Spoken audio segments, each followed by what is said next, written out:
Erick Thohir beberkan nama baru pemain diaspora untuk Timnas Indonesia. Timnas Indonesia bikin Irak cemas jelang duel penentuan di kualifikasi Piala Dunia 2026.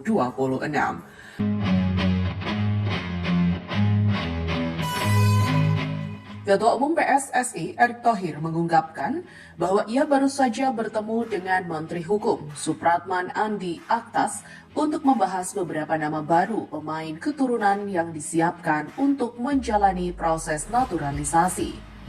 Kementerian Hukum memang menjadi bagian penting dalam mempercepat proses naturalisasi agar para pemain keturunan bisa segera memperkuat Timnas Indonesia. PSSI di era Erick Thohir memang mengusung proses naturalisasi buat pemain keturunan yang rela membela tim merah putih. Langkah ini dilakukan PSSI sebagai bagian dari persiapan menghadapi agenda besar Timnas Indonesia di level internasional. Ini karena Timnas Indonesia diketahui telah lolos ke putaran keempat kualifikasi Piala Dunia 2026. Oleh karena itu, skuad Garuda pun membutuhkan kekuatan terbaik agar bisa lolos ke Piala Dunia 2026. Untuk itu, jelang putaran keempat kualifikasi Piala Dunia 2026 yang bakal berlangsung pada Oktober mendatang, PSSI akan menambah kekuatan agar tim merah putih bisa tampil semakin garang di putaran keempat nantinya. Sebelumnya, Erick Thohir enggan mengungkapkan namanya, siapa pemain keturunan yang tengah diproses naturalisasinya itu, kecuali Mauro Zylstra yang memang sudah diumumkan Erick Thohir. Namun, dalam pertemuan dengan Menteri Hukum, ia mengaku telah membeberkan nama baru untuk diproses naturalisasi ini. Walaupun dalam unggahan Instagram pribadinya, Erick Thohir tak membeberkan siapa nama dua calon pemain yang berposisi striker tersebut. Ia memastikan telah mengungkapkan ke Supratman Andi Aktas. Bertemu dengan Menteri Hukum, Bapak Supratman Andi Aktas untuk mengucapkan terima kasih atas dukungan dalam proses pemain diaspora yang akan memperkuat Timnas Indonesia. Ujar Erick Thohir, sebagaimana dikutip bolasport.com dari Instagram pribadinya.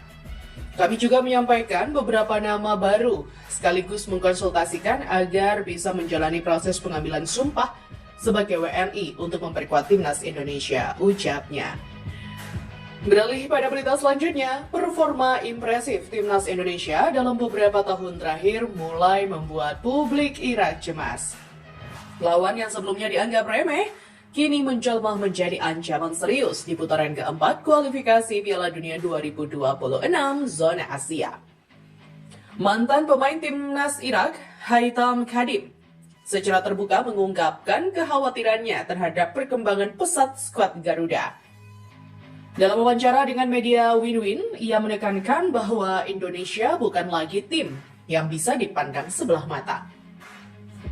Fokus banyak tertuju ke Arab Saudi sebagai tuan rumah, tapi juga justru Indonesia yang layak diwaspadai. Mereka berkembang sangat pesat, ujar Khadim dikutip dari tvOneNews.com. Mereka cepat mampu membangun serangan sejak dari lini belakang, bahkan dari kiper. Kami belum punya kualitas seperti itu, sambungnya. Transformasi besar yang dialami Timnas Indonesia tak lepas dari tangan dingin pelatih Shin Tae-yong yang kemudian diteruskan oleh Patrick Kluivert mulai awal 2025. Indonesia berhasil melaju ke putaran keempat dengan menyingkirkan tim-tim kuat dan kini berada di grup B bersama Irak dan Arab Saudi. Secara rekor pertemuan, Indonesia memang belum pernah menang dalam 9 laga melawan Irak. Terakhir kali bersua pada Juni 2024, Indonesia kalah 0-2 di kandang sendiri. Namun peningkatan performa yang signifikan membuat peta persaingan kini berubah. Haitham Khadim menilai Irak harus segera melakukan evaluasi menyeluruh terutama dari segi fisik untuk menghadapi Indonesia. Masalah fisik selalu jadi kelemahan kami. Menghadapi tim seperti Indonesia yang bermain dengan intensitas tinggi, kami harus benar-benar siap, katanya.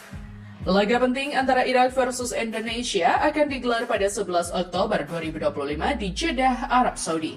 Hanya juara grup yang otomatis lolos ke putaran final Piala Dunia 2026. Ira pun sadar, pertandingan nanti bukan lagi soal meraih kemenangan mudah, tapi soal menghadapi tantangan nyata dari tim yang terus berkembang. Dari sisi tim, ada satu tekanan, now or never, yang konsisten membayangi. Penekanan ini juga yang membuat PSSI semakin giat mencari pemain diaspora Indonesia untuk mengejar asa lolos ke Piala Dunia. Para pemain dan tim pelatih juga berada pada tekanan yang sama karena ini adalah kesempatan terdekat yang bisa dikejar. Kesempatan seperti ini belum tentu datang 2 kali. Tekanan seperti ini kadang memang bisa menjadi bahan bakar semangat. Masalahnya, berhubung timnas Indonesia baru pertama kali berada dalam babak lanjutan kualifikasi Piala Dunia, akan lebih baik jika tim dibiarkan tampil tanpa beban. JIC dan kawan-kawan sudah lolos ke Piala Asia 2027. Jadi, kesempatan lolos ke Piala Dunia 2026 bisa menjadi bonus besar. Bukan untuk dikejar, tapi masih layak diperjuangkan.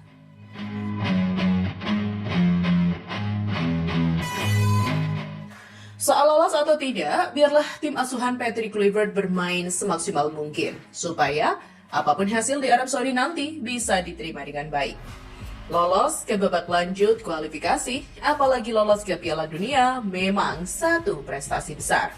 Tapi, akan lebih baik jika pengalaman kali ini menjadi tonggak awal yang bisa diteruskan di masa depan.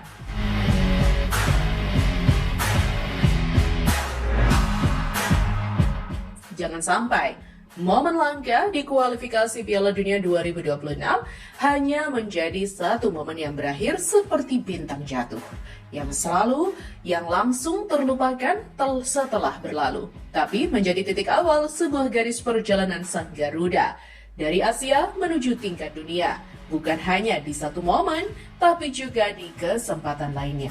Bisa Garuda?